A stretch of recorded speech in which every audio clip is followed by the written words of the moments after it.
Kasim punya lah. Lawa spek mata kau nak try balik? Spek mata kau mana? Aku mana ada spek mata. Tapi spek mata kau lawa nak try balik? Tak boleh. Asal tu? Tak boleh, aku tak suka orang sentuh barang-barang aku. Man, tolong pegang beg aku jap. Letak di sini. Tolong ajak. Aku nak pergi tandas ni. Kejap weh.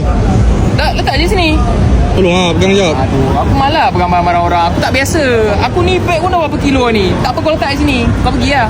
Aduh, ya. Tolong ajak Man, jaga jap. Man. Uish, Man. Man, sedap tu Man.